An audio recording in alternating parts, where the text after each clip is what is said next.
I'd like to thank you for inviting me on the show. It's such an honour to be here, and I'd just like to say that when I'm not playing Xbox with my mate Thor, I really like to listen to my favourite podcast, Pop Culture Pasta.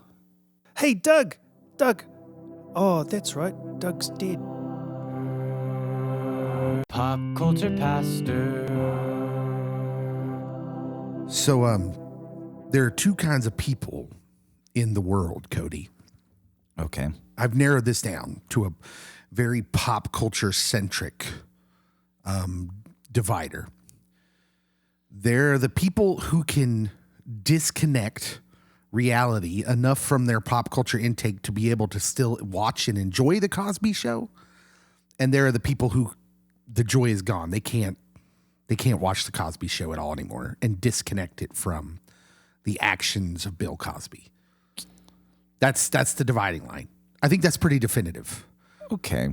I was talking to someone this morning, and then I saw one of our questions for the guilty pleasure segment or the lobby segment later on in the show, and I was having a conversation with someone, and they were, I can still watch the Cosby Show, and I was like, man, I loved the Cosby Show, but I can't do it. I can't. Okay, so I have a question.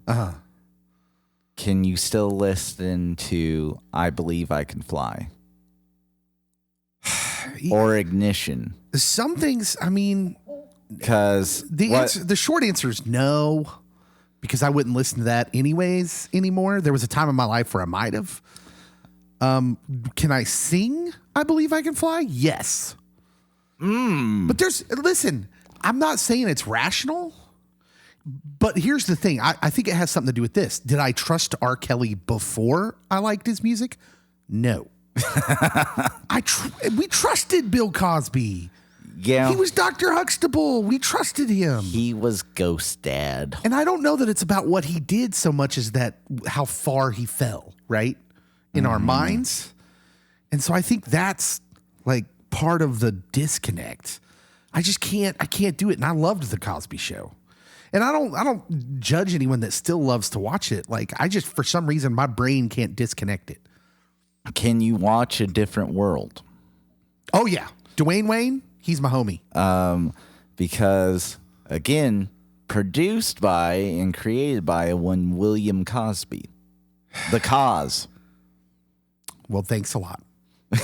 I can now no longer enjoy Jasmine Guy, Lisa Bonet, and the crew of A Different World. You just ruined it for me. Wonderful. Are you happy with yourself? Look what you did. Do you want me to Look ruin... at the destruction you have wrought. Jell-O pudding pops. I never liked those anyways. They weren't my favorite. Yeah. I did like to impersonate the Jell-O pudding pop. Anyways, that was a poor impersonation, and I'm better than that. No, I'm not. Hello. This is Pop Culture Pastor. This is our podcast, Dave and Cody. I'm Dave. He's Cody. Yep. We are licensed ministers. We are. We are also big fans of pop culture. All the pop. Yeah.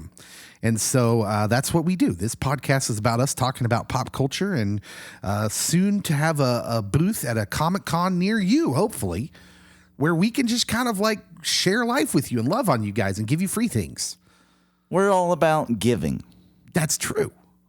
That's what we like, and we hope to meet you. We're going to be at the Kansas City Planet Comic-Con, April 22nd through the 24th, I believe, are the dates for that. That sounds right. And we'd love to see you there. So if you're listening to this podcast and you're going to be at Planet Comic-Con, make sure and search out our booth. We will be somewhere. We just have one little booth. We paid for one little spot, and it was super expensive. And we're not selling anything. Except for some hope. We're giving love. That's what we're giving it away for free. Yeah. Anyways, yeah, if you want to help us out in that endeavor, we're going to have fundraising swag packs real soon here. If you follow us, make sure and follow us on Facebook and Twitter if you're interested in that. I can tell you that in those swag packs that we are going to sell for $30 will be a t-shirt, a Pop Culture Pastor t-shirt, of the size of your choice up to, a certain size. We probably won't have like my size, but We will have my size. we'll have shirts. There we have these the old motel style keychains with our logo on them. They're legit. Pop Culture Pastor keychains. You'll get one of those. You'll get a decal, a sticker. And is there something else I'm forgetting in the swag pack? Not that I'm aware of. Okay. You'll get that. I would say you would get a nice crisp high five from me, but you'd have to meet me. So Yeah. Yep. Okay. That's coming. So be on the lookout for that information about our fundraising swag packs so we can go to Comic-Con. yeah. 'Cause that's a lot of money, and we're not selling anything there. We're just trying to put a smile on people's faces, really meet people and say hello and give them free things. So be on the lookout for that. This is Pop Culture Pastor. It's our podcast, and it's time for us to talk about what's going on in the world of pop culture. We've selected a few headlines here to just kind of go over. We're talking a lot of Moon Knight this week. A lot of Moon Knight. All about the Moon Knight. I'm coming out of an article in Variety by Zach Sharf. And the upcoming series Moon Knight has 4 of its 6 episodes directed by a guy named Mohammed Diab, an Egyptian screenwriter and filmmaker. He's best known for his feature directorial debut Cairo 678 and his 2021 Venice world premiere Amira. Yeah. Not super familiar. No, I'm not either, but you should know that the Marvel series, and we're going to get into what the series is about as it's our main subject, but it incorporates elements of ancient Egyptian mythology in telling the story of Mark Spector, who's played by Oscar Isaac. He is a mercenary who becomes the conduit of the Egyptian moon god Khonshu. In the comics, they call him the Fist of Khonshu. Well, that's cool. Yeah, it was kind of a cool nickname. Here is what he said to SFX magazine recently, Mohammed Diab. He said, "In my pitch, there was a big part about Egypt and how inauthentically it has been portrayed throughout Hollywood's history." He says it's always exotic. We call it Orientalism. It dehumanizes us. We're always naked. We're always sexy. We're always bad. We're always over the top. Looking at you, Liz Taylor. I mean, it's true. It's true. What he's saying, and I don't know enough about Egyptian historical culture to know like where exactly we're exaggerating. But even in like one of the TV shows I've really liked and I've talked about before it's called Rome. It was 2 seasons on HBO, and even a show like that where it was hyper realistic. So they're looking at the Roman times in the time of Julius Caesar, the rise of Julius Caesar. And then after that, it deals with like the second season deals with like the battle between Augustus Caesar and Mark Antony and Cleopatra. So Cleopatra's a big part of the show. And it was really interesting because I thought they did a lot of great things with that show, realism wise. Like Cleopatra didn't always appear with makeup. She was an attractive, they found an actress that was attractive, but not like your classically, she wasn't Elizabeth Taylor, right? Looking at you, Liz Taylor. Yeah, there wasn't like this classically beautiful actress they put as Cleopatra. Not to say she was unattractive, but you just have to see it. They made her look like a woman, like an everyday woman. / Cleopatra, I think, was part of the Ptolemy family. So Yes. not necessarily quote unquote Egyptian. Right, exactly. That's important to note as well. And they made her lighter skinned than many of the Egyptians on the show anyways, but they still had that, they're wearing a lot of makeup and the culture of Egypt is played as kind of like a more erotic type of, like, you know what I'm saying? Just like a kind of just a sexualized culture. And I blame it on the Romans. yeah, I mean, the Romans, we see you. Anyways, so Mohammed Diab has a point, but he specifically referenced a certain piece of cinema here in the last several years. in Wonder Woman 1984. He outed Wonder Woman 1984 as a recent example of Hollywood failing Egypt.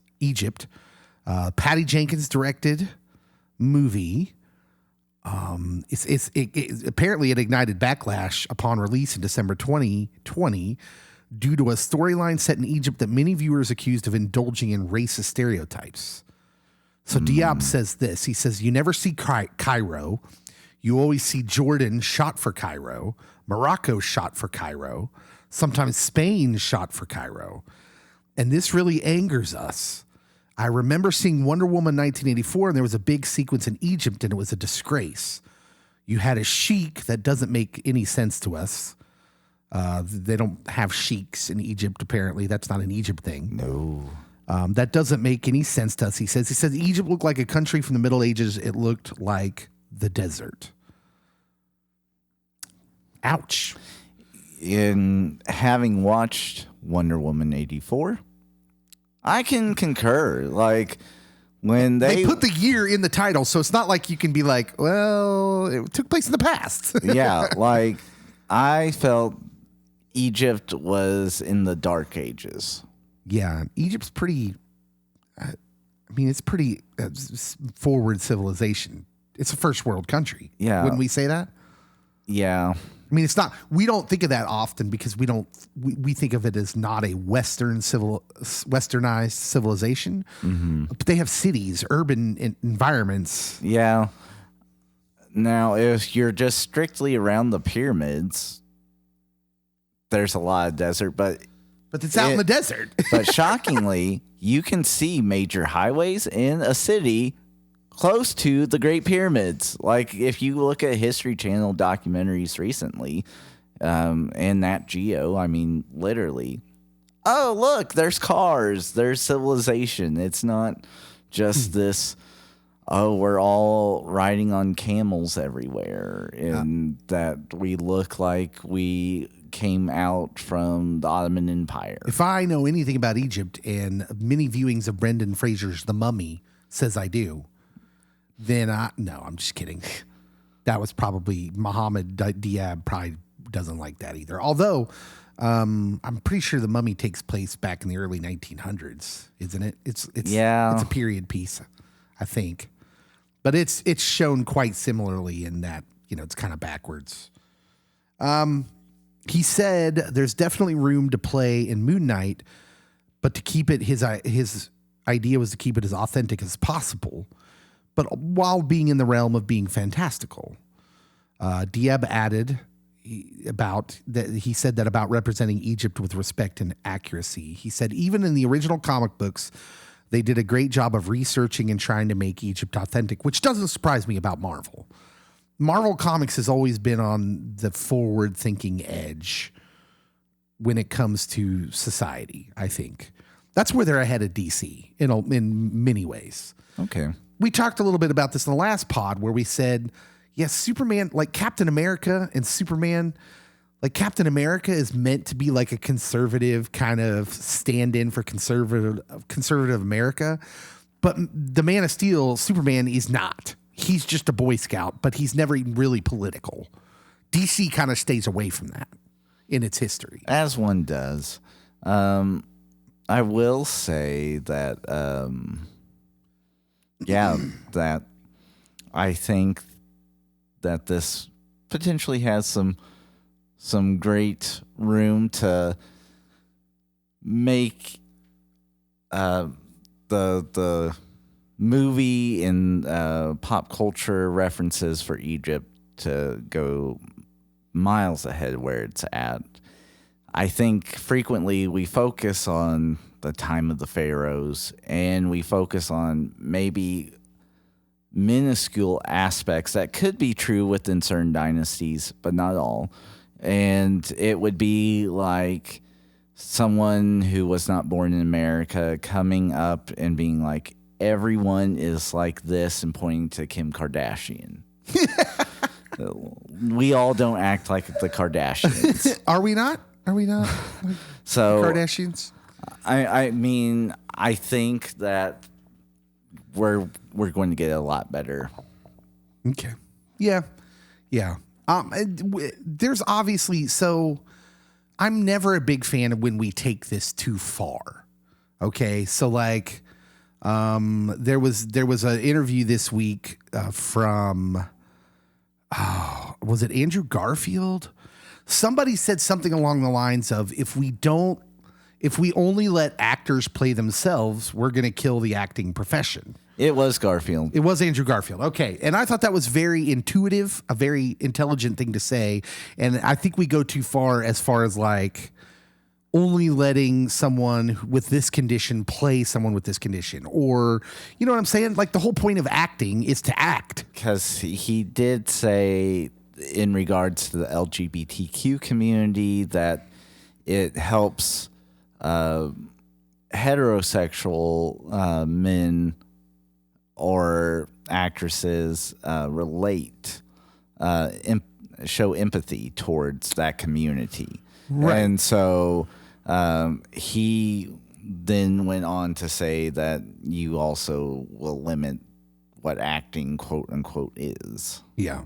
Well, in that instance specifically, for the viewer, if a hetero actor is playing someone in the LGBT community, that only helps the hetero viewer identify as well, because it's all in the presentation. Like if the whole point of the LGBT community is, and I'm not a part of that community, but help me out. If the whole point of that community says this is normal and we're just like everyone else, then why would saying only LGBT actors can play LGBT people in movies and TV? Why would that? The only reason I can see is that there seems to maybe be less LGBTQ actors that get roles. Okay. And so maybe it is, hey, this is a way to get this community I would say in the door. there's not a problem with LG getting roles. I think then you're getting into the LGB even. I think you're talking about the T. Yeah. I think once you start saying, well, someone's not getting enough representation. Listen, there's plenty of LGB in Hollywood that get plenty of roles. So I would immediately say I don't buy that. Well, then they would point to who is the LGB of Denzel quality or Tom Hanks or Sigourney Weaver. Do we have to know that what if they're not outspoken about their sexuality in that way? Because there have been, people, there have been actors in the past when it wasn't so public that we now know that we're probably living that lifestyle, that were well-known actors. I think of guys. Grant. Was Cary Grant? I don't know. People say Danny Kaye. People. I mean, there's. Yeah, I just don't know. I don't know that I buy. I don't know that I buy that. I think. I mean, it's not the point. The point is. I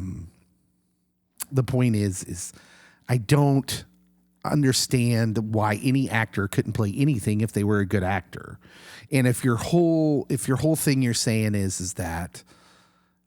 This is a normal function of life. Then any old actor should be able to, any actor worth, anything in their talent should be able to play that. If it's standard, you know what I'm saying? Yeah, I will say that Cary Grant's daughter said that was garbage that was started after he passed about him maybe being bisexual, but there's also other rumors that say that might not be garbage. So okay, like I really don't care. That's not really what this show's about. So I don't care. But it's just interesting in the representation standpoint. The idea of when you're making a show or a movie about something to try to be as accurate as possible. And this started because we're talking about Egypt. So yeah. Anyhow, let's move on. Jamie Lee Curtis, famous actress Jamie Lee Curtis. Familiar. Entertainment Weekly is reporting that she'll be officiating a wedding Okay. She'll be officiating a wedding for her daughter, Well, that's nice. and her fiance has selected Jamie Lee's costume. Oh, you get to wear costumes. Future mom-in-law's costume. And you might be like, well, a costume, not a dress? No.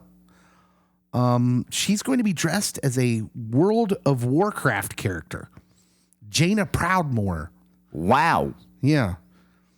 She says about a month ago, 2 to 3 weeks ago, I got an email from her saying that there may be a delay in sending the costume. So here's a picture of World of Warcraft character Jaina Proudmoore. Jamie Lee can pull that off. She can, for sure. Jamie Lee Curtis is a wonderful actress. And so her daughter's getting married, and she's dressing up as a World of Warcraft character. I don't know if we got any big World of Warcraft nerds listening to the Pop Culture Pastor podcast? I'm not going to lie. Probably around 2007. Most of them went into their basements, never to return. So, like the most I know about him. So I play Hearthstone, which is a card game based on the characters of World of Warcraft. Oh, okay. So I do play Hearthstone, so that makes me familiar with some of the characters. But as far as the actual World of Warcraft gameplay, I don't know anything about that because Hearthstone's a card game. I just really want to take up Warhammer. Warhammer? Mm-hmm. Okay. That's the game I want to take up. Why? Because my dear friend Superman Henry, he plays it. And my other dear friend Spider-Man, Tom, he plays it. And the sheriff from Midnight Mass, he plays it. Well, I didn't know you were so close with all these random celebrities that play World of Warcraft or Warhammer. Warhammer, yes. And like they paint the figurines and make them look really legit. And I could paint figurines and make them look really legit. That's interesting because I had a group of friends that I hung out with right around my senior year in high school, senior year, that we were hanging out. And we would play Warhammer on the weekends. And they had like the pewter figurines that you would paint, and it's like role playing. Yeah. And on a related note, I've just been defrocked. I've been thrown out. I've been my my ministry license has been revoked. No, I'm just kidding. But yeah, we did play some role playing games back in the day. I wasn't a Christian then, but I don't think it would have mattered. There's nothing overtly wrong with playing role playing games, I don't think. Literally, it seems to be a British actor's game. Yeah, what's up with that? Why are they so into Warhammer? Warhammer is such a weird one to be into. It's kind of under the radar. Well, now it's on the radar. Oh, if you say so. Well, Superman and Spider-Man say so. Okay. Well, Jamie Lee Curtis is dressing up as a World of Warcraft character to officiate a wedding. And now I'm just looking for the day that when I officiate a wedding as a minister, if someone will ask me to dress up as something, because the answer will always be yes. Yes, let's cosplay this thing. Let's cosplay. The only pop culture-y thing I have done during a wedding is the marriage. that one. You quoted that in a wedding? Yes. Oh, to start it off. Mm-hmm. Oh, wow. That's a dream. That's a dream. You quoted Princess Bride. Yeah. Mm-hmm. Oh man, that's like the geek minister's dream. So we are gathered in the name of Two of. Yes. Literally, the groomsmen were dressed like Andre the Giant. No, Doctor Who. Oh darn. Like it was a very they mixed their pop culture. There was a lot of pop culture, and then at the wedding, one of the groom's cake looked like the TARDIS. Wow. Yeah, that's fantastic. That is. I wish we had pictures to share on the Facebook page. That's great. It's from many moons ago. Good stuff. All right, moving on. The next news item: Alec Baldwin is back on the set 5 months after the fatal shooting of cinematographer Helena Hutchins during the making of the now suspended Western film Rust. So that's still suspended. Okay, I was going to say, is he on that set? No, he is working on 2 new films. Oh. 63-year-old actor starring in 2 hybrid live-action animated Christmas films. I don't know how I feel about this. Kid Santa and Billy's Magic Word. The brothers are also producing the family comedies. And then, so we're right back to the Cosby thing. Yeah. Can we significantly disconnect the recent events with involving Alec Baldwin, which, whatever we know, it's not like the same as Cosby, whereas Cosby intentionally did something, whereas this was unintentional. But the question is did our carelessness put us? I don't know. Once again, I don't know if I want to see Alec Baldwin in a live action / animated Christmas movie. No. That feels all sorts of wrong. Way too soon for me. And I can't logically explain it. It's just this feels wrong. It feels wrong, yeah. And also, it being a Christmas movie, again, too soon. Soon. Alec Baldwin's 63 years old. He's got plenty of money. Does he need to do this? What? Take a break, my friend. Literally be like any one of your other brothers. No one knows where they're at. Well, okay. So he's working with William Baldwin on this project. Billy, yeah. Billy is also on this project. This is the first I've heard of Billy since the Squid and the Whale. You're right now you just pulled a 180. You're I'm in. Billy Baldwin's there? I'm in. You know what? Get rid of Alec and insert either Daniel or Steven. I have solved the problem. Whoa. Shocking Billy Baldwin slander going on right now. What? No, what did Billy Baldwin do? I'm saying we keep Billy, but get rid of Alec. Get rid of Alec. And insert Daniel or Steven. That's okay. Because there's a bunch of Baldwins. That's old Baldwin family logic was invading my thinking. I was you wouldn't get rid of Alec. He's the best Baldwin brother. But you're right. Yeah. I'm following you now. Yeah. I don't think we have... Probably Daniel's the one you have to get. But a Stephen Billy Baldwin live action / animated Christmas movie sounds fun. It does. It sounds just ridiculous enough to be fun. And if somehow they can get Nick Cage thrown in the mix, you would have all my money. All of it. Okay.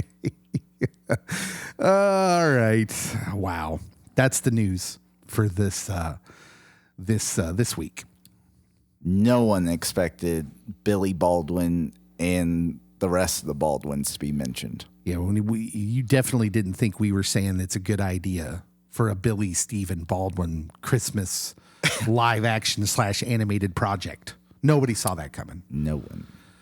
All right, it's time for us to go out to the lobby. The lobby returns this week after a few moments here to collect ourselves.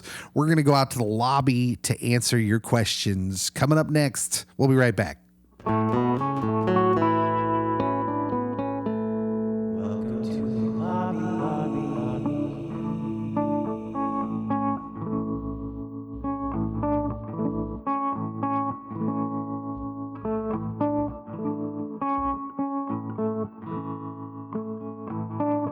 All right, welcome back to the podcast.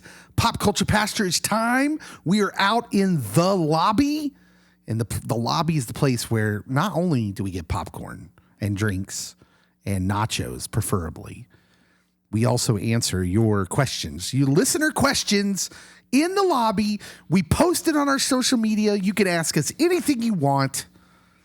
We've got 2 questions today. Okay. All right. Question number 1. I'm ready. From our friend, Scott Patrick Dillon. Hey. Yeah, we need more of the listeners to ask questions. I mean, these guys listen, but also they've been on the show. So listeners, don't be shy. Ask us a question. All the questions, please. Scott asks, who should be cast as Green Lantern in the DC universe? Okay, first of all, you gotta determine which way they're going. Okay, so if you're going, man, I don't know. This is tough. If you're just adding on to the universe now, he's got to be 30 something, right? If you're adding on to what exists in the DCEU, I'm going with him being Jon Stewart. Right. Well, then you got to determine whether it's what's the original Green Lantern's name? Hal.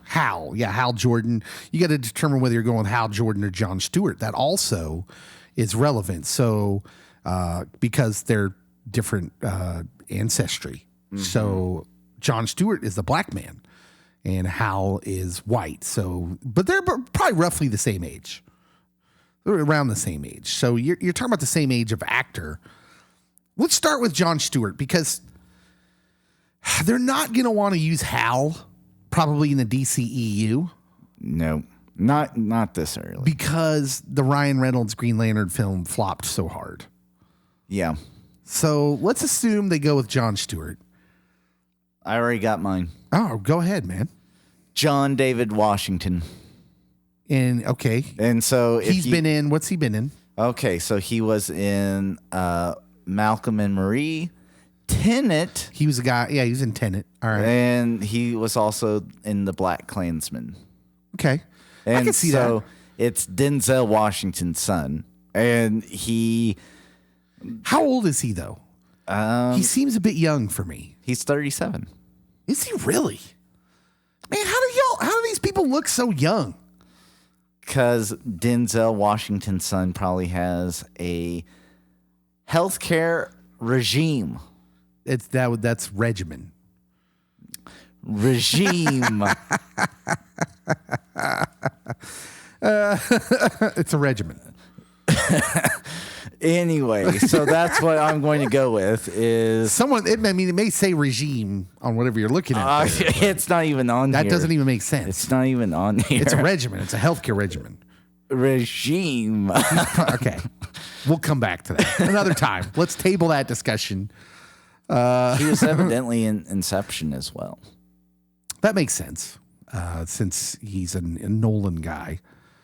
Michael B. Jordan is an obvious, easy choice whenever it comes to a middle, like 30-year-old-ish African-American superhero type because he looks the part, but he's already involved in like a DC, a project with he's 35. The black Kryptonian character whose name I don't remember now, but he's already involved in that. That's going to be on HBO. If Max. it would have been older, Green Lantern, it would have been Mr. Elba.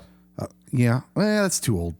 And he's been in Suicide Squad, which is technically a part of the DCEU, right?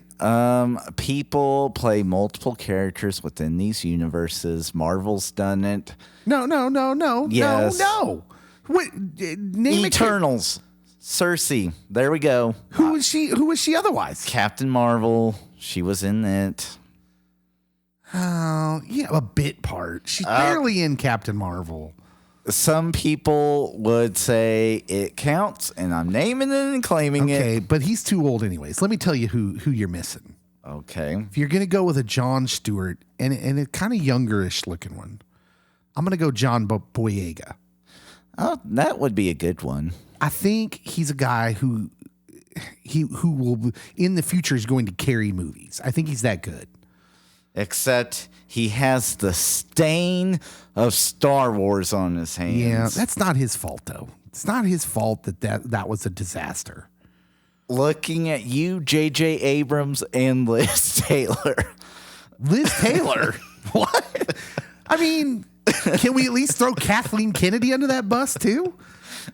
Goodness, Liz Taylor getting taken shots, taking fire from all sorts of areas now. I mean, the woman is dead. She can't defend herself. Like she had nothing to do with Star Wars. Yeah, John Boyega. That's if you want to go older. Okay. in an honest sense, what I think they really think they should do is build off of the Batman. Okay. So, go younger first couple of years. Yeah. So what you should have done off of the Nolan verse, because you had a good Batman there. A great Batman. It was built off of that. You didn't. You started, the Snyder verse and kind of built it off of Man of Steel. And then you had to reintroduce a new Batman. So I think you roll off of Pattinson's The Batman and you do it the MCU way. Don't have them running into each other yet. Just make movies with younger heroes that stand in that universe, right? Mm-hmm. So just because the Batman is ultra realistic doesn't mean you have to make all your movies like that. And then in a movie later on, you could play around with that. But why not make a Green Lantern movie with a young Hal Jordan and try to start that franchise over? It would be a completely different movie. Jaden Smith. All right. How old was Jon Stewart when he became a Lantern in the comics? You are asking the tough questions. It seems today. he seems like he looks young. I know he's not as young as I think, but he looks like a kid.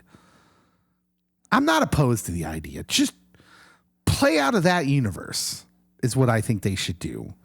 If you're going to go with Hal, pick a 20-something actor. I don't know many 20-something actors. That's not my... What about the kid from The Kite Runner? What's his name? You remember him? No. The kid from the Kite Runner movies? Not Kite Runner. Maze Runner. Dylan O'Brien. Yeah, that's him.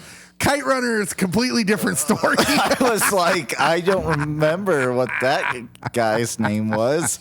And then you said it was a series, and I'm like, we watch different movies. No, Dylan O'Brien. Formerly of Teen Wolf. Yes, that guy. Currently of Taylor Swift 15-minute music video fame. Could he play an upper 20s Hal Jordan who then is given the lantern? I think Dylan is actually really talented and could do a good job.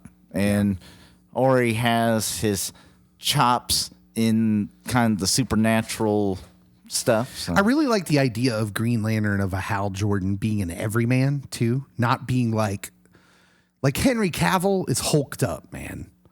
Like that dude is ripped and buff, and he's Superman, so why wouldn't he be? He reminds but Hal me Jordan of me. should be like a pilot. He should look like a guy who's probably a pilot, and I think pilots generally are smaller guys because the cockpit is tight. Yeah, you can't join the Air Force if you're too tall. So, I'm even okay with them making him smaller because in the comics, all the dudes look ripped, right? Yeah, and so I'm good with Dylan O'Brien seems like a smaller dude, and I'm okay with that. Let's I want to see that Green Lantern. That's my answer. Dylan O'Brien as Hal Jordan. Okay, all right, that one's good. I'm glad. Or John Boyega as John Stewart, whichever one you want to go with. I'm fine with both of those. I'm still going with John David. John David Washington, also a great choice for an older John Stewart. He'd be great if you're going to continue on the Zack Snyderverse. Name it and claim it. Yeah, got it. All right, Jason Giesemann. I know Jason. Yeah, he's good people. He is. Shout out Jason. You're welcome. He asks, what are your guilty pleasures? The ones you feel a little shame about. Movies, television, music, whatever. He lists some of his, and I should probably mention those because he was kind enough to tell us. Do you want to think about what yours were first, or do we want to talk about his? Well, I'm ready either way. So Jason gives us a list to kind of, let's just go over his list first. Guilty pleasure movies or shows. He says, Bring It On. To the streets. Yeah, that's definitely a guilty pleasure for a middle-aged dude. Sorry, Jason. Replacements. That's a good movie. Wild Wild West. I didn't know anybody liked that. Are we talking about the soundtrack or the movie? I mean, at least the soundtrack had Enrique Iglesias. And Will Smith. Bailamos, let the rhythm. Yeah, anyways. In the Army now. Little Pauly Shore movie starring my cousin Lori Petty. Lori Petty's his cousin, Tank Girl. Oh, well, nice. League of Their Own. Lori Petty. Yeah, that Lori Petty. That's his cousin. I knew that. Brendan Fraser's Mummy series, which we talked about a little bit earlier. That should not be a guilty pleasure. That should just be accepted. Except for like when they introduced the Scorpion King. Yeah, that's where it goes off the rails. Yeah. The first Mummy movie with Brendan Fraser is quality. I loved that movie. But do I need to feel embarrassed about that now? Is that what he's saying? Is that shameful? Brendan Fraser. It's a national treasure, He is. jerkwads. He is. He's so awesome. Reba. I know lots of people like the TV show Reba. I'm not one of them, but y'all do you. It was kind of funny in a cheeky way. Friends. He says he likes Friends. That's in the new woke environment. Yeah. Like you're risking a little embarrassment if you say you like Friends. I love Friends. It's like probably my favorite sitcom ever. I just loved Friends. And yeah, now it's got all this comedy that can't be comedy anymore. And I don't know how I feel about that other than to say I think comedy's kind of dead because we're not willing to say it's okay to make fun of ourselves anymore. And I'm not saying whether that's right or wrong. I'm just saying that's where we're at. So comedy's kind of dead. You're watching the wrong shows, Dave. Well, people always say when in regards to Friends, they always talk about that they're awful people. Like they're awful. And I'm just like, well, I don't think you were supposed to get the idea that they were great. Yeah. Like, I just don't think they get into it. But yeah, if you watch that show, Rachel's kind of awful. I mean, like they're all kind of bad. that was kind of the 90s because Seinfeld's the same way. Yeah. Like, well, they make fun of it in the Seinfeld finale. Yeah. Like they literally go to jail for all the times they were insensitive and mean to people. So, yeah, it was the 90s. Yeah. That was a trope. Yeah. So, but you have to admit your Friends fandom now, you're risking a little. But I would say I love Friends. And he says he watches Cosby still. That's a bold move. He's still the Cosby Show. So there you go. That's the path we're on. Okay. What's your guilty pleasures, Cody? So I guess we'll start off with movies. Okay. If you put on any movie really with Jean-Claude Van Damme or Steven Seagal, Whoa. I'm not leaving the room. I will stay and watch it. Really? And Wow. I will be like, man, the early 90s were so great. I mean, / late 80s. yeah, I was never into those. There were so many. And like they played on repeat. I tried to watch Time Cop because it had Rodman in it. Wasn't that the one with Dennis Rodman? I believe And I was so. like, I got about 20 minutes into it and I was just, nope. I can't do it. So, yeah, that would be a guilty pleasure. Again, Brendan Fraser's great. So, George of the Jungle's not a guilty pleasure. That's just a great movie. Nah, it's a guilty pleasure. That's a great movie. It has Lyle from Airplane in it, or Wings. I mean, Lyle from Wings. What do you think, listeners? Is George of the Jungle worthy of embarrassment if you like it? No. All right. And then let's see, TV shows. No, let me do my movies first. Oh, I thought we were just going through our guilty pleasures, and then you were going to go through yours. We will. Okay, go ahead. Go Okay. ahead. TV shows. Hit me with them. So, weirdly, SpongeBob. I'll laugh. I think for too someone much. your age, though, that's not a guilty pleasure. Like if you're my age and you say you like SpongeBob, then it's weird because SpongeBob came out when you were pretty much an adult. So then, iCarly, like That's weird. it is weird, but like, I mean, I was a teen, but like it came out, and then like the show was just kind of funny. All right. I've never seen it. So guilty pleasure. I'll take your word for it. I haven't watched the reboot. Yeah. I didn't. Again, I'm in the dark here. So I have no knowledge of iCarly. You don't know Carly or Sam or Spencer. It's not ringing a bell. I will tell you that the guy Spencer for Hire. That the guy who created it was the neighbor on Better Off Dead. Ricky, the guy that they kept trying little Ricky, that they kept trying to set the foreign exchange student up with. Yeah, no, I know. Come on, man. Better Off Dead. Everyone, listen. I grew up in the '80s. I know what Better Off Dead is. Ricky. Gee, Ricky, I'm really sorry I killed your mom or blew up your mom. Yeah, well, it's a great movie. Ricky. Yeah, that dude created iCarly and a bunch of other Nickelodeon shows. Yeah, that is wild. That is wild. Yeah. I want my $2. Such a great movie. Better Off Dead is a great movie. That's worth a rewatch. We may need to do that one. We want to have special pop culture pastor shows where the main subject is a rewatch of an older movie, and we want to call it Be Kind Rewinds. Yeah. Yeah. So I think Better Off Dead, we want to do Wayne's World soon because it's the 30th anniversary, but we should also do a Better Off Dead as well. Okay. I'll start off with TV shows first. My guilty pleasures, Jason, would be Smallville is right at the top of the list. That doesn't sound like it should be a guilty pleasure for a geek, but it's not like The Flash and Green Arrow now. It's not like the Arrowverse. Smallville was very much like if you combined Superboy with Dawson's Creek. I was going to say it has a lot of Dawson's Creek to it. There was a lot of high school teenage romance drama in Smallville. And I would be lying if I didn't say it appealed to me, if I said it didn't appeal to me, because I was here for it. I was here for the Lana Lang love drama. And so I loved Smallville for about the first 5 to 6 seasons. Then after that, it kind of got crazy for me. Definitely after he goes to Metropolis, I'm not interested. Question, can you still watch that show?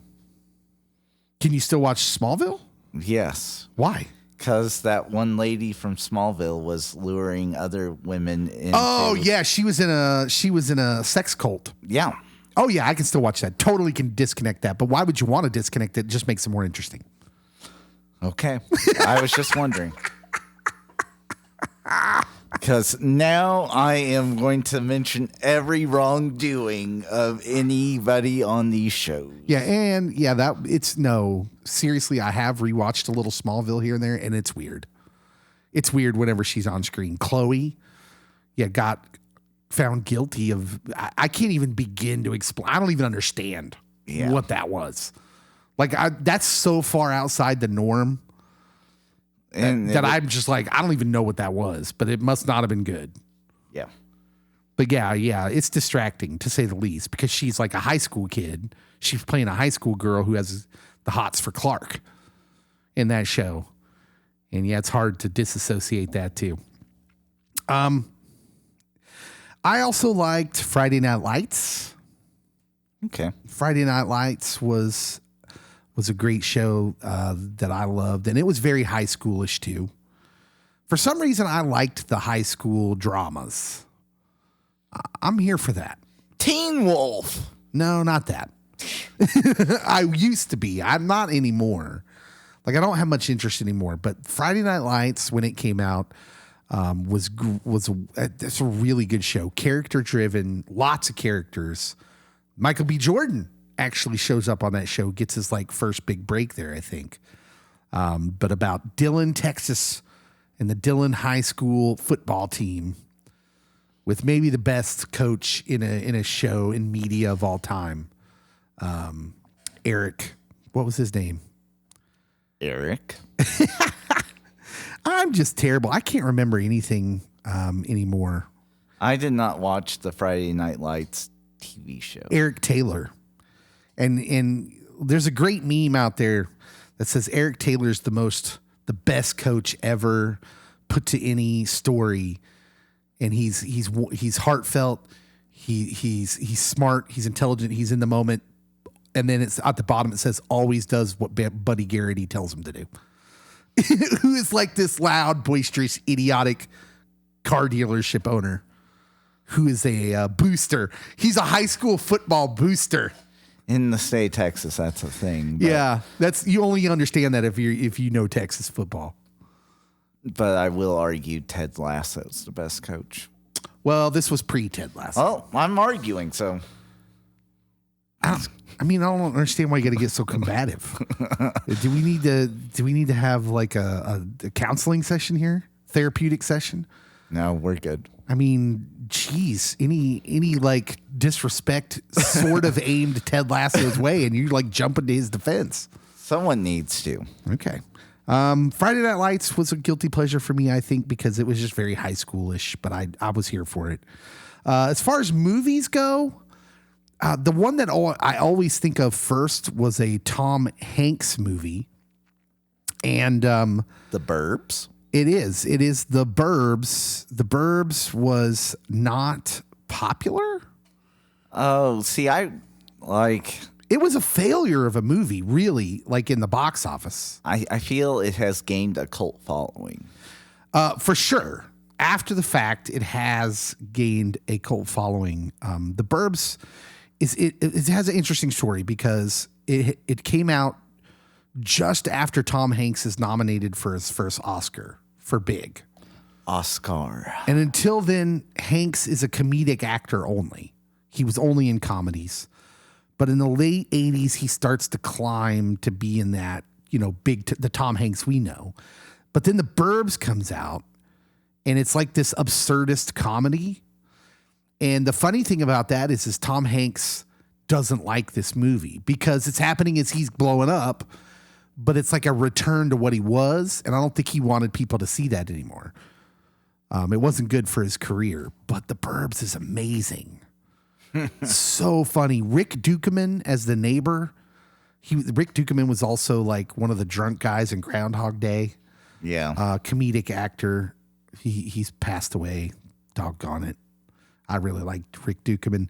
But he's in this movie as the neighbor, Art.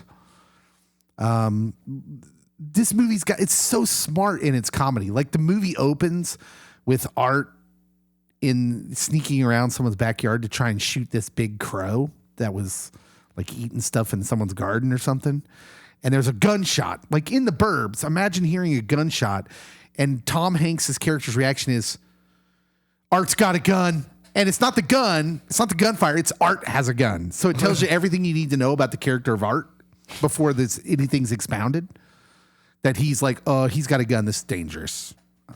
But it's a great comedy about the people who live on a cul-de-sac, and they spy on their neighbors who have just moved there and think that they concoct this like conspiracy that they're killing people. They're serial killers. It turns out, spoilers, they are. Oh, some of us had not seen it, Dave. It's actually quite complex. Actually, I have seen it. For an 80s movie. It's about distrust, bothering people, white flight, like to suburbia. Yeah. Paranoia is a theme of this movie. Immigration. The Klopeks are immigrants. Much depth. Of course, it turns out they're killing people, but, whatever. Invasion of privacy. Yeah. It's a lot to unpack there. Big in the brother. Burbs. Yeah. Basketball was another guilty pleasure of mine. Goodness. Very dumb comedy from the makers of South Park. South Park, and the guys that did Naked Gun did this movie with them too. Oh. They're another set of brothers whose name that I makes sense. Can't remember. Yeah, it's very like Airplane, Naked Gun style comedy. But it mixes with it the kind of comic sensibilities of Trey Parker and Matt Stone, the creators of South Park. And I don't know why, but that comedy really lands with me. Trey and Matt, I've said this before, like I stopped watching South Park many, many, many moons ago. In fact, before I even became a Christian, I stopped watching it because it was just a bit too much for me. It got a little too vulgar. And now as a Christian, I wouldn't even think about it because it's just too vulgar. But I think they're supremely talented. I think they're hilarious. I think they're very, very talented guys. And I think it's on display in basketball. It's absurd. It's so stupid. But there are parts that I laugh at every time. And I just want to, some of it hits on like man-child type stuff. Like they're both immature adult men.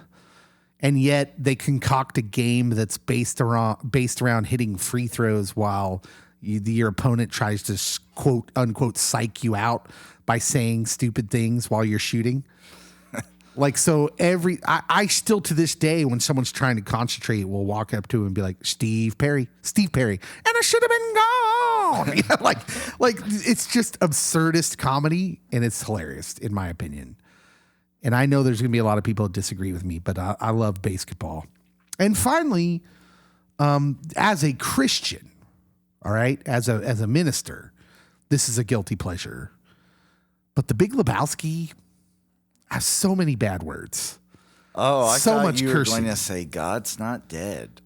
Oh, no. That would have been the guiltiest of all pleasures. No, I like good movies, Cody. Yeah, The Big Lebowski is one that I would like never watch with anybody. I would never watch it with my kids or anyone in my family or anyone in the congregation, anyone. But man, that movie's genius. So quotable. Oh, it's just so genius. And I love that movie. It's one of my favorite movies of all time. So many great performances. Yeah. And I will argue that the cursing in that movie is done to show you the characters. Like that's just who these guys are. So I don't think it's just cursing for cursing's sake. Well, I mean, Sam Elliott addresses it as well. Right. Yeah. One of the characters in the movie is like, do you have to curse so much? Yeah. So, right. It's played for character purposes, and I'm all right with that. All right. That's my list. That's my guilty pleasure list. Of course, wrestling. Oh, yeah. Yeah. But I don't know that that's a guilty pleasure. And not in Kansas, not in the Midwest. It did not fall under the category of TV show or movie to me. So, yeah.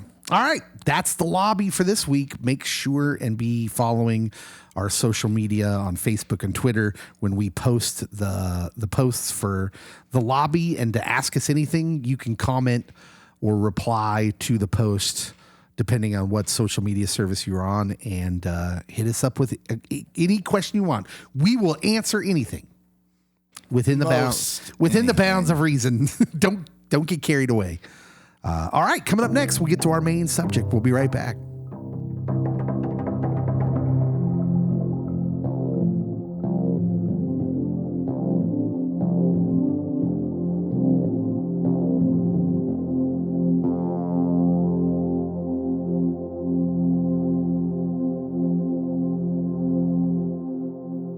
All right, welcome back to Pop Culture Pastor. We're ready for our main subject, but we need to update you on the Tournament of Tournaments.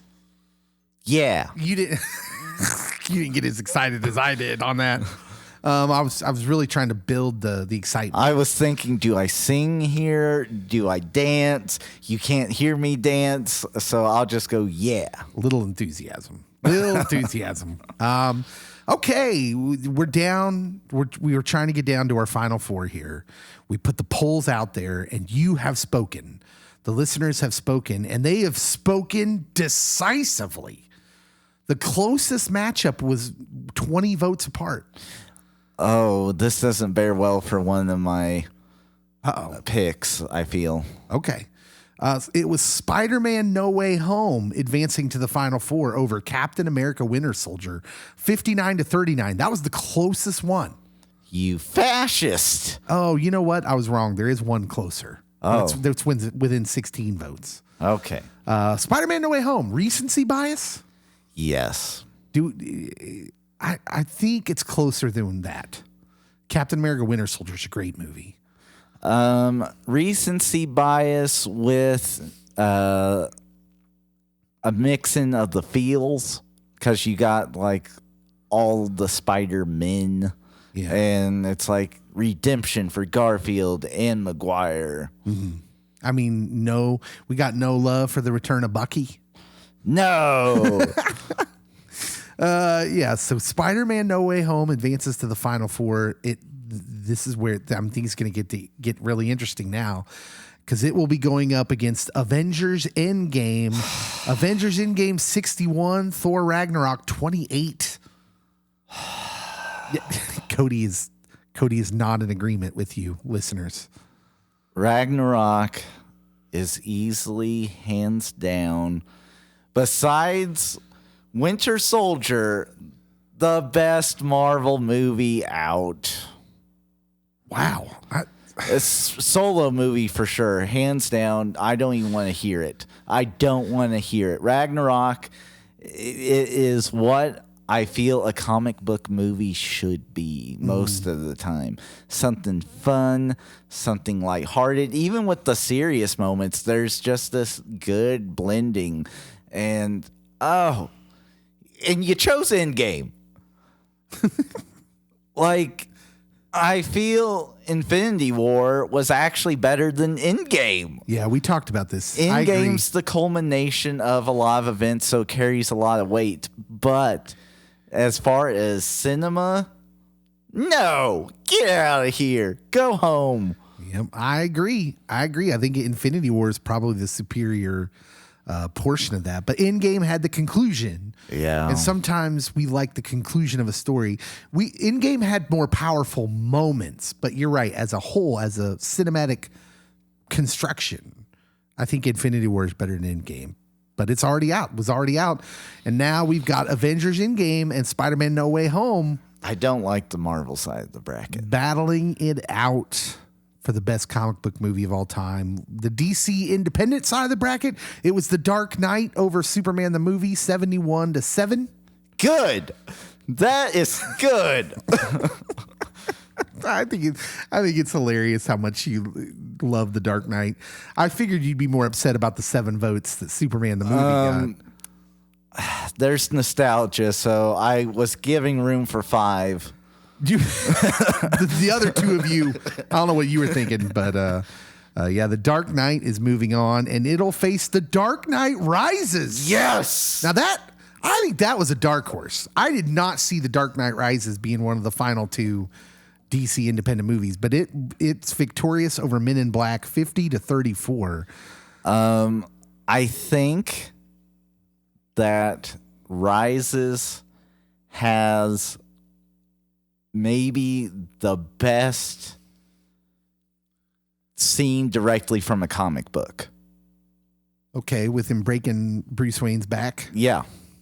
Literally that moment, because the whole fight scene culminates with him breaking the bat. And it's that the movie could have ended right there. Well, it's funny you say that, because I think in some very narrative type ways, in the narrative structure, I think Dark Knight Rises is a superior narrative. Like I've said, I love The Dark Knight and I love Heath Ledger's Joker. But narratively speaking, that movie's kind of a mess and it's just like chaos. Whereas The Dark Knight Rises has like a great ending. I would say Dark Knight Rises has one of the great superhero endings of comic book movies. So for me, that movie is good pretty much the whole way through. And then the last 15 minutes of it are spectacular. Like quite literally, if Christian Bale does not come back as Batman, I'm extremely happy because that was a good ending. He sailed off into the sunset. Yeah, that was a wonderful ending. So Dark Knight Rises has a lot going for it, but yeah, Dark Knight, it seems like this whole time we've just been waiting to coronate Dark Knight from that side of the bracket. And we'll get our shot. It's down to those 4: Spider-Man No Way Home, Avengers Endgame, Dark Knight, and Dark Knight Rises. So I will say on the Marvel side, I feel the 2 movies that advanced definitely should have been in the Elite 8. I just don't think they should have advanced in the Final 4 with who they were going against. Okay. That's how I'll word it. Yeah, I'm not in disagreement. but it's so close between all those movies. I was surprised those were so lopsided, to be really honest. But Yeah. that's where we're at. Okay, let's get into our main subject. We're talking about Moon Knight. Moon Knight is what we are talking about. It will debut 1 week as you're hearing this from Tuesday.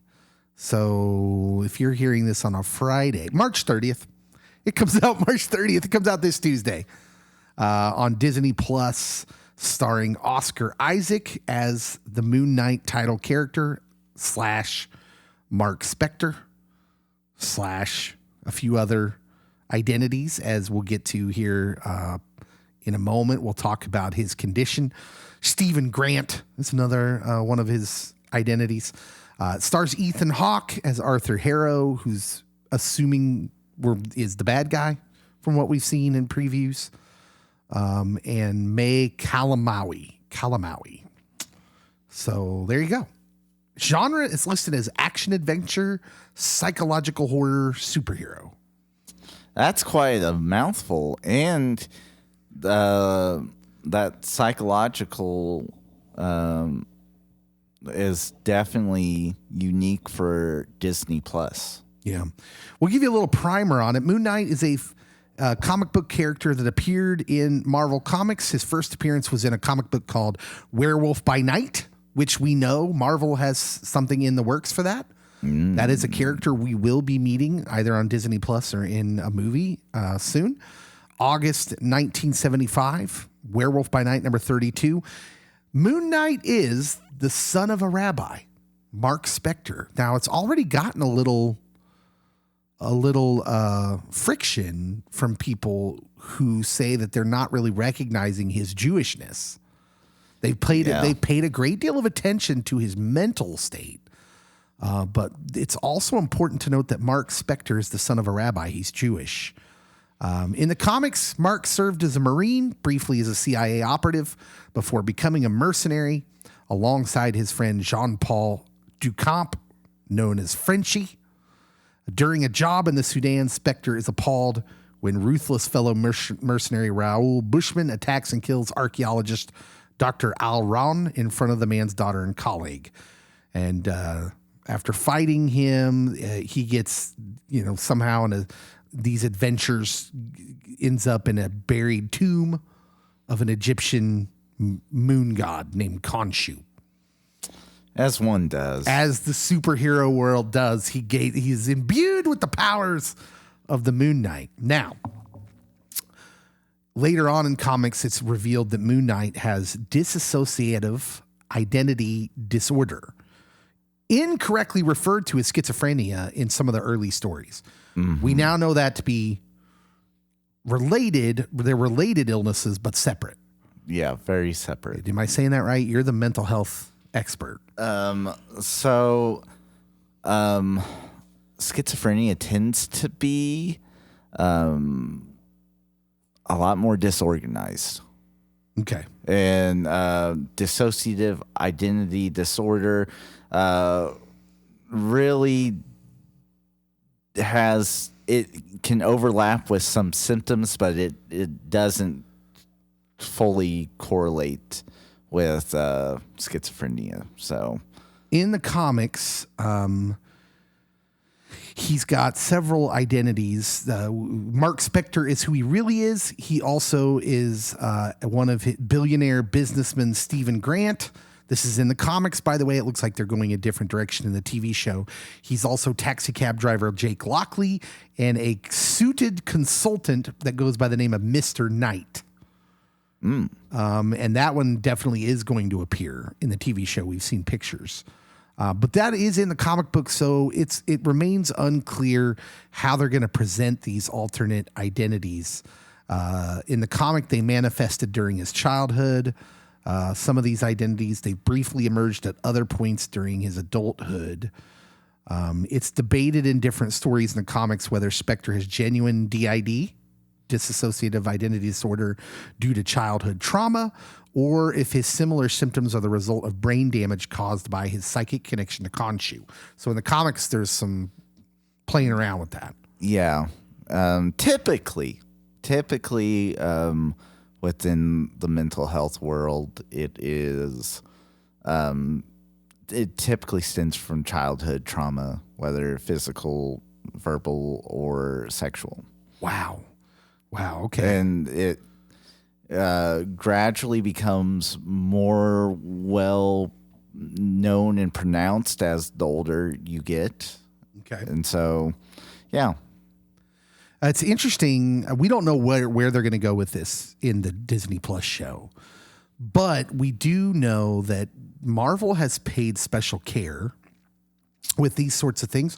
So I expect, and the talk out of this show is that they've paid special care to it. So I imagine they're going to be pretty well read on this, pretty well studied up on the development of this show.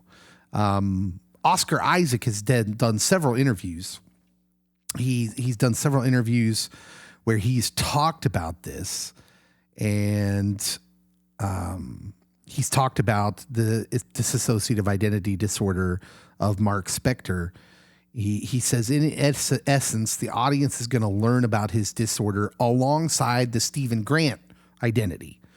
So the show's going to begin with him as Stephen Grant, who has no idea what's happening to him, right?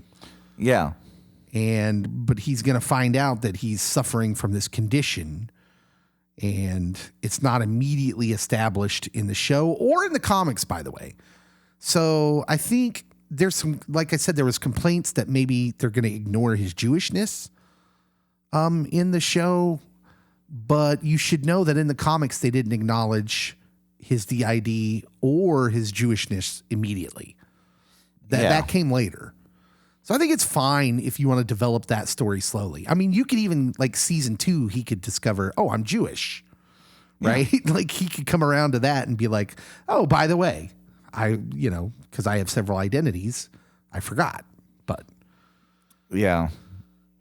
So with someone with this condition, I don't think it's a big deal if they're light on that in here in season number 1. But it's nice to know that they're taking the topic seriously, and they've probably done their research. Disney recently shared a press release for its upcoming series Moon Knight, which detailed the studio's length to properly depict Mark Spector's dissociative identity disorder from the comics. And to make sure that filmmakers were accurate in depicting living with this mental illness, they brought on board certified psychiatrist Dr. Paul Puri, who is also an assistant clinical professor at UCLA and a past president of the UCLA Psychiatric Clinical Faculty Association, to help consult with actors and directors. So they've got that going for them. They brought in the people they needed to. So it shows a respect that they want to portray these folks with. And we're going to talk about why that's important. I want to get into what Oscar Isaac said first before we get into that. But we can get into like the history of how this is depicted on screen. Executive producer on Moon Knight, Grant Curtis, says this. He says, the beautiful thing about Moon Knight's adventures was he was always inclusive. He never let his own mental illness define him, and therefore he never let society's labels that were placed on others define the people that he brought on his adventures with him. And so I think they have a real chance here to have a character who, in many ways, he's the Batman of the Marvel Universe. He's gritty. He's a vigilante. I mean, he's dangerous, but also he's a hero. And this hero has what we look at in society as a flaw. So our heroes tend to be perfect in a lot of ways. So it's nice to see the part of what appeals to us about Batman is we understand he's suffering. Mm-hmm. He's suffering from this tragic history, and it makes him sick in a way, in a manner of speaking.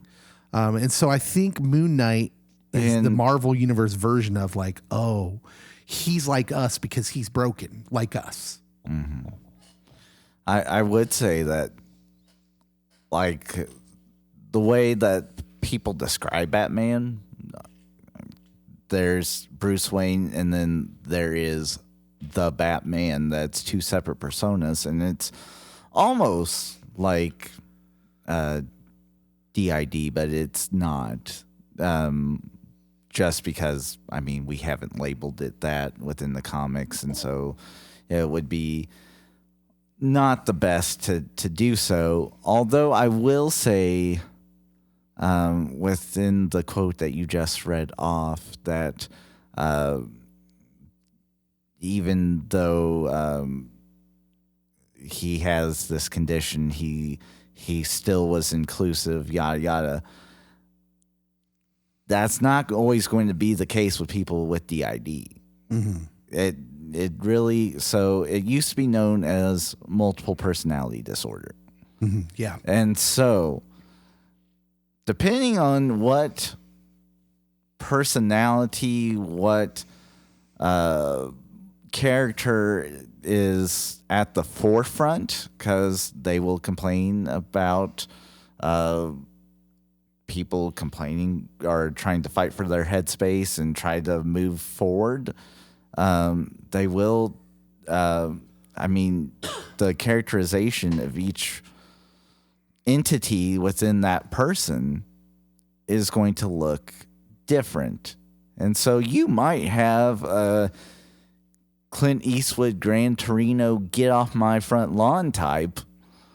And so, I mean, I'd be hesitant with just like throwing around, like this character is always going to be inclusive and that this is a great representation of people with this condition. Quite frequently, they tend to end up being reclusive just because society struggles with people that aren't the same one day to another. Yeah, that the human condition would be, if we don't think people are going to understand us, we'll tend to be a recluse. We don't want to go out in public to save ourselves the anxiety of people not getting us, right? Yeah. I think it's interesting that one of his personalities could be someone who's not an inclusive person. Mm-hmm. You bring up a character, you reference Clint Eastwood's Gran Torino character, who was a racist old man. Yeah. That's interesting. It's interesting to think about one of your identities not having a filter, where some of your worst thoughts maybe get out. And I mean, it really depends on how the mind, which, I mean, we know a lot about, but we really don't know that much about the way it processes, makes connections, and tries to protect itself. And so that's kind of where these personalities are coming from, is it's born out of this trauma, and how do you adapt from going through these traumatic experiences? Well, and this is what's interesting is Oscar Isaac said in one of these interviews, he said this. He said, I think it was just about being honest to what dissociative identity disorder is, and honest to what a lot of people have to deal with, which is really intense childhood trauma and how that manifests as an adult. I think for us, it was about authenticity more than even story communication. Mm-hmm. So here's some indication where that they're focusing on the intense childhood trauma, of which I assume we will learn about Mark Spector, who is the Moon Knight. Co-star Ethan Hawke said in response to that, he said, it's interesting. The show is interesting because they give Mark Spector a real source of pain and mental illness. And he said that the character is in a tremendous amount of pain while not being a typical hero. Here's the quote. It says, especially interesting to take your hero, present him with a real source of pain and mental illness. It's not a joke. He's a guy who's really struggling, and it's very interesting to have a protagonist who's in a tremendous amount of pain and who is not a classic hero. And I think this is really interesting. He says you can really empathize with him. You feel what it must have felt like to have all these wild things happening to him, not knowing if he's crazy or he's actually discovered something. So, we let you in a little bit of the story of Moon Knight in the comics, and that he's stumbling across this like Egyptian mythological creature, essentially. And for at least a little bit in this show, it looks like you're going to be walking that line with him of like, well, I mean, the line in the trailer that we've heard a lot of is like, I can't tell my waking moments from my dreams, which is a common thing for someone with DID. Mm-hmm. And so I'm really excited about this show. I'm really excited about this show and about the story they're going to tell here. And that it's not just about Moon Knight, right? A guy who beats the nerd out of bad guys. Because bad guys deserve it. And what I think Marvel has done an exceptional job of in their TV shows. So the movies are the movies, man. The movies are more compact. They have to tell these stories that are sometimes like cosmic stories, and they have to do that. And they've done a decent job of, like, you know, Thor has like this Shakespearean family drama involved in him. Captain America, this kind of fish out of water, like guy from another time kind of vibe. Iron Man, dealing with, you know, who you were in your past self and trying to change yourself, you know. They deal with all that, but it's lesser. The TV shows, on the other hand, WandaVision was very much, it's kind of the difference between like the Nolan Batman movies and the Batman movie, where the Nolan Batman movies were about Batman, excuse me, about the character of Batman. And then the Batman, this new one, is more of a story that the Batman's just a character in. The story's about something. And that's kind of the difference that Marvel has followed with their movies to their TV shows, where their movies are about characters. I think the TV shows, while continuing the story, have been about something.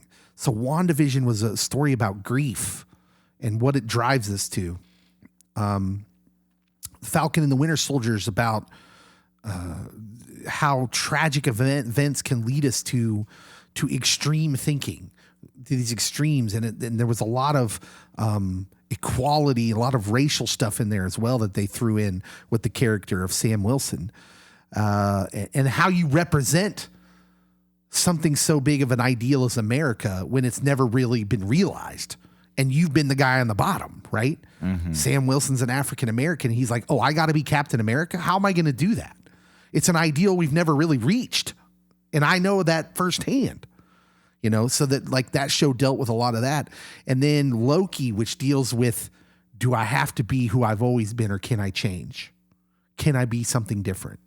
Do we have the ability to do that? And so the shows have done this great job of having these really deep themes. And I think this one looks like it's going to be the same way. Like, this is going to be about a guy who's suffering with this mental health problem that brought on by this trauma. And it's going to be about that. And he's just going to be a character in this. The Moon Knight is. And I'm excited about that. Yeah.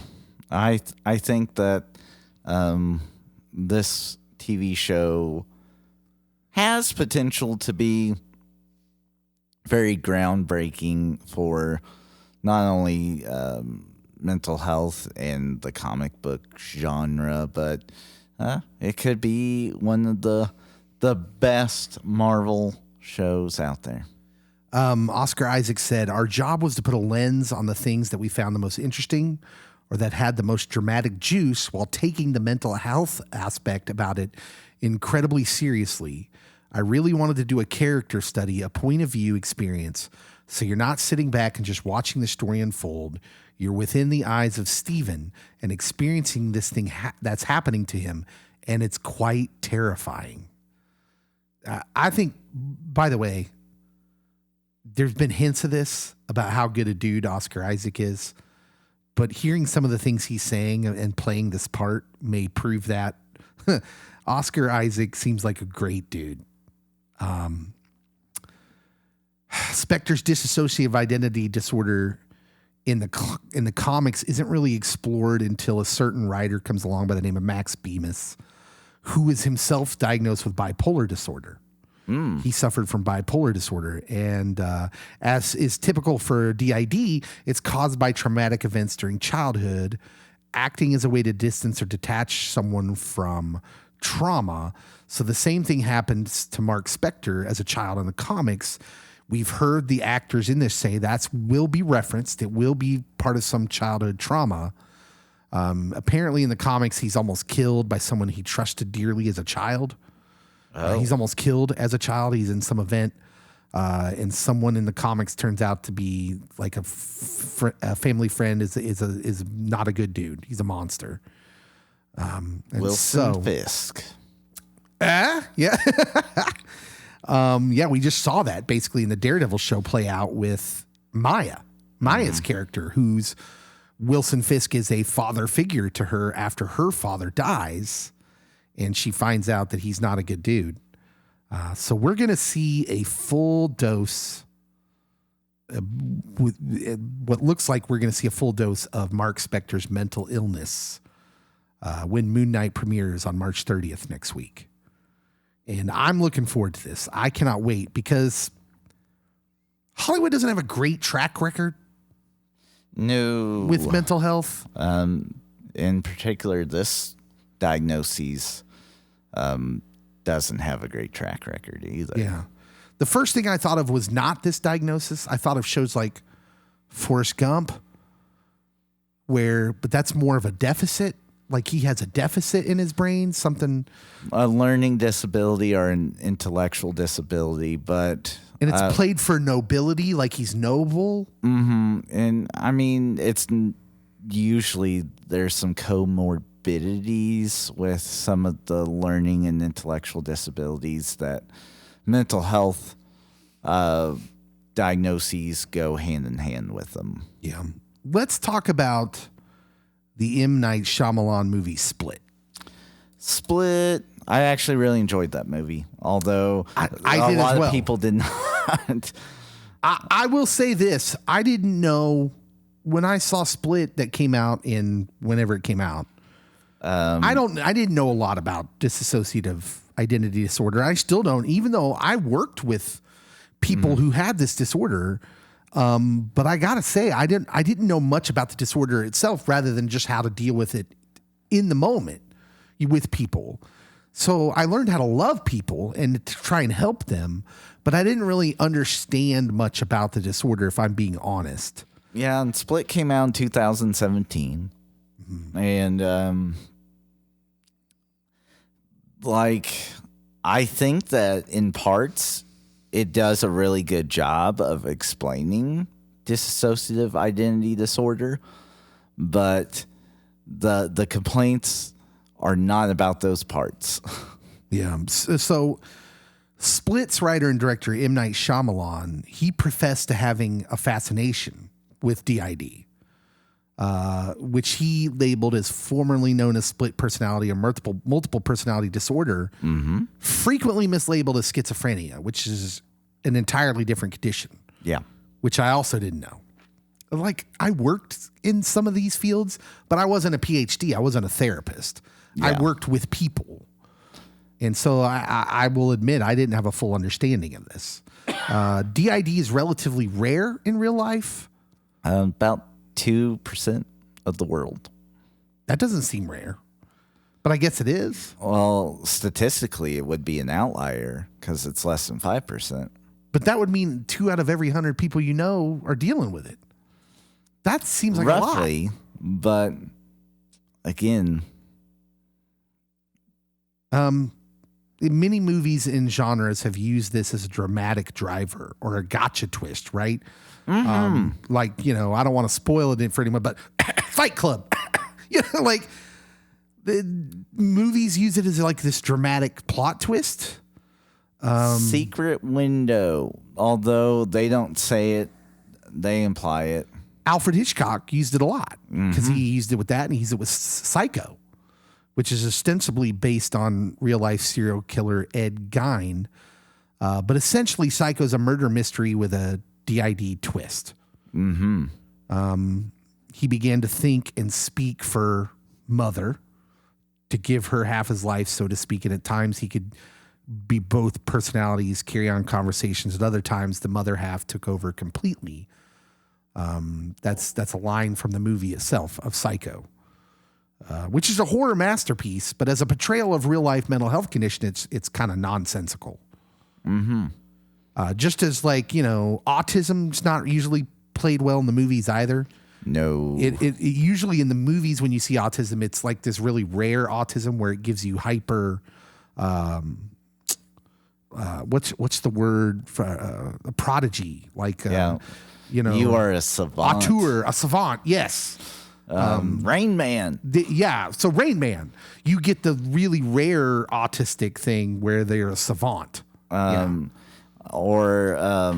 Although based on a true life story, A Beautiful Mind, that guy would be diagnosed on the spectrum now, although it did not really focus that much on, because there's been some negative things that happened in his life that it did not touch on. That autism, again, has comorbidities with mental health diagnoses like bipolar, depression, anxiety. I mean, if you are diagnosed with autism, the chances of you having something else go along with it is much, much higher than the typical member of the population that doesn't have autism.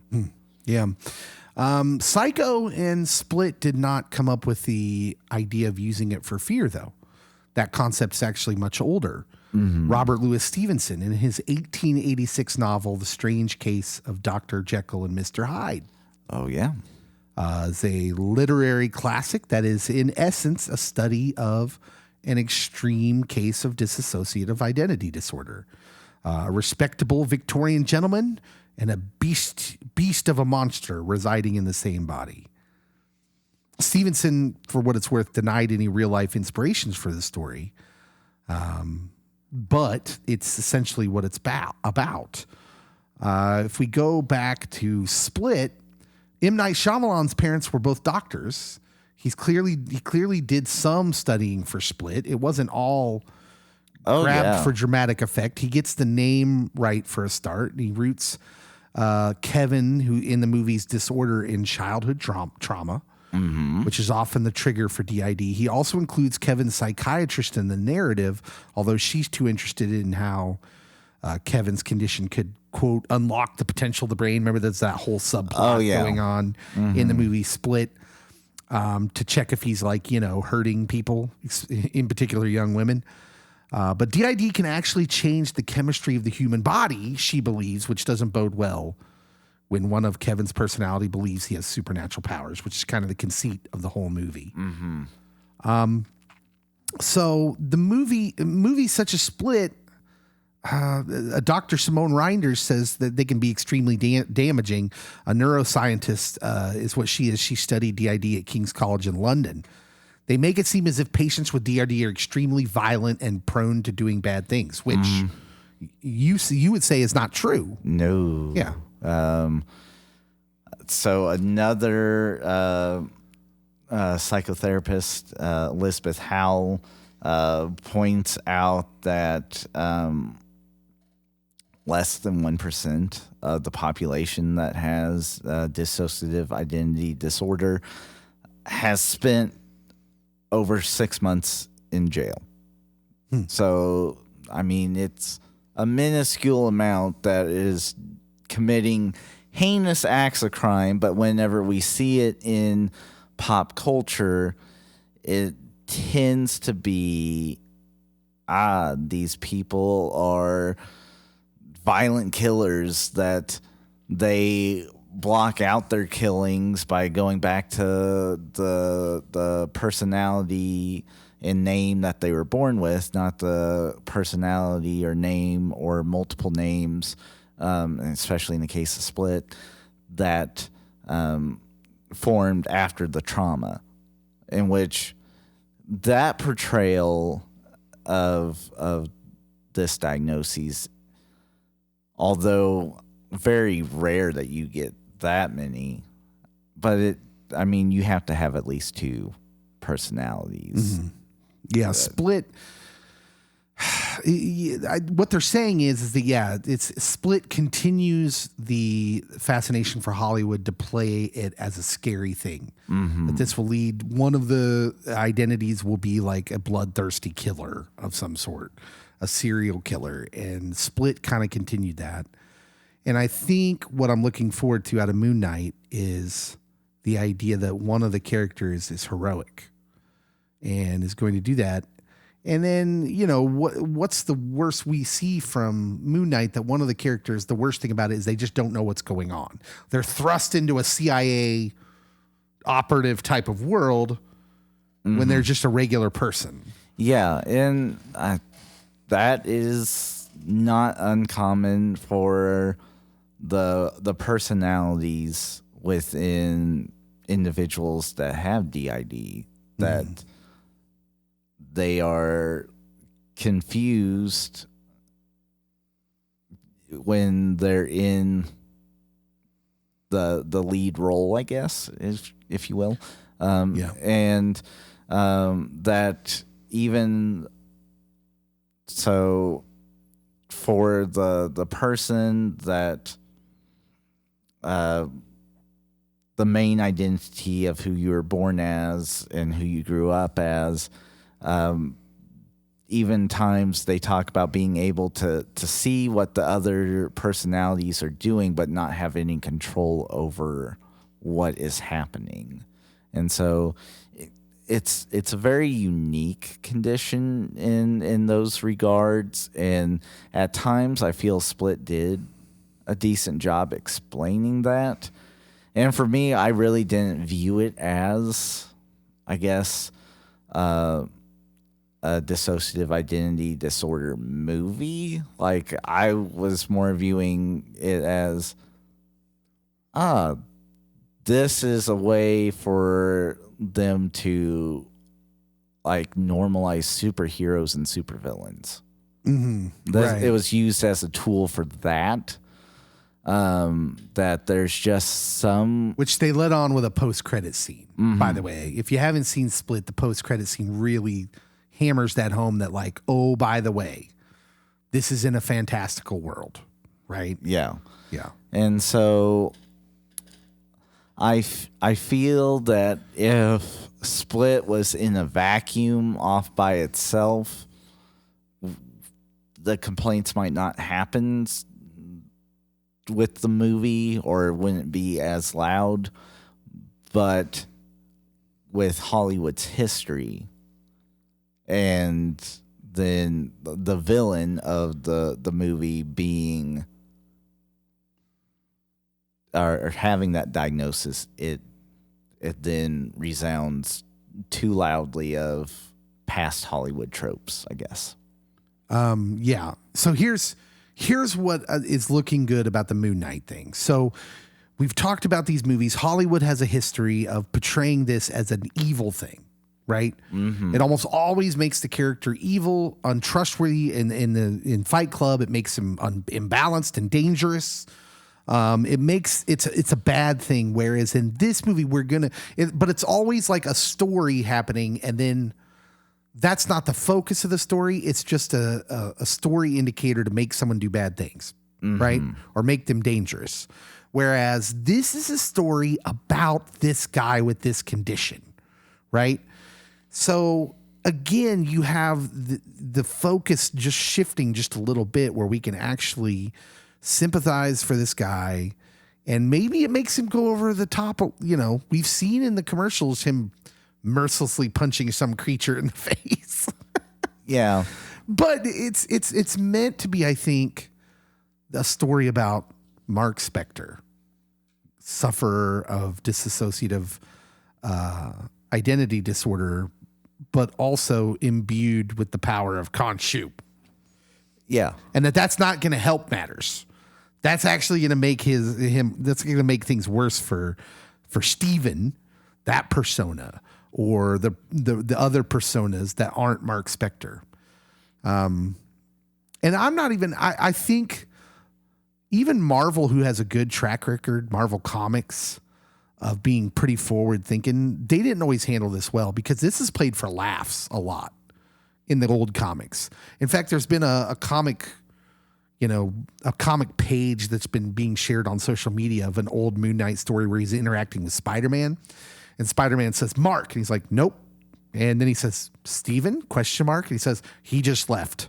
You know, like they're playing the multiple personalities for comedic purposes. And so what I really appreciate from what I'm seeing and hearing and what I hope to see in this show is that we're going to get a real look at a guy with this real condition who's just trying to figure out his life. And then there's going to be a superhero story in the background. Yeah. That'd be good. Yeah, that's what I'm hoping for at a Moon Knight. Tell us what you think. Do we know how many episodes are going to drop? 6. There's 6 episodes. On the first day? No. I think it's just one at a time. Oh, they're not going to do here's 2 to No. cleanse your palate. Sadly, no. 6 episodes. We get 6. They average about 45 minutes long. I want them to average about an hour and a half. I mean, hey, if you multiply that by 6, it's like 2 movies. What more do you want? More Oscar Isaacs. Hey, all the buzz and indication is that Moon Knight is a character that is going to be heavy, heavy, heavy in the next phases of Marvel. And that the buzz is that Oscar Isaac's performance in this is so good.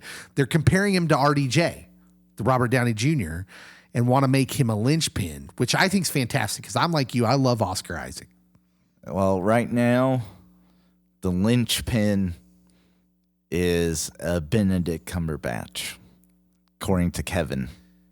Yeah, and I don't know how I feel about Doctor Strange. It's nothing against Benedict Cumberbatch. I'm not a fan of the character in comics or in the MCU on the screen. He's kind of a dillweed. And he's never like, what I like that they get right about him in the MCU is that Doctor Strange is not highly wise. He's not a wise dude. He's intelligent. Knowledgeable. He's got a lot of knowledge, especially when it comes to doctoring. But the dude is not very wise. Does not have the pragmatic wisdom. Yeah, and so I like that they get that right about Doctor Strange. But and for that reason and that reason alone, I don't see him as a good leader. I don't know how he can be a linchpin. But, we'll see. Well, he might be the weakest link that causes mass chaos and allows Wanda to be fully Scarlet Witch. We'll see in just a couple short months. I'm naming it and claiming it now. All right, then. Hey, everybody, tell us what you think. How excited are you for Moon Knight? Are you excited that they look like they're going to pay the right kind of attention to this mental health issue that the character of Mark Spector suffers from? Let us know on our Facebook page, on our Twitter page, and don't forget to subscribe to our podcast wherever you listen to it. Leave us a review. That helps too. We just want more and more people to see and hear the podcast so we can do these other things we want to do with this. Like the podcast isn't the end all be all of our goal here. We're ministers after all. And so we want to go places and to see people who listen to this and get to know people and have relationship and all those things. So if you can do that, that helps us a lot. It does. Yeah. Hey, we appreciate each and every one of you. Thank you so much for listening, and we'll see you next time. See you in the next Pop Culture Pastor.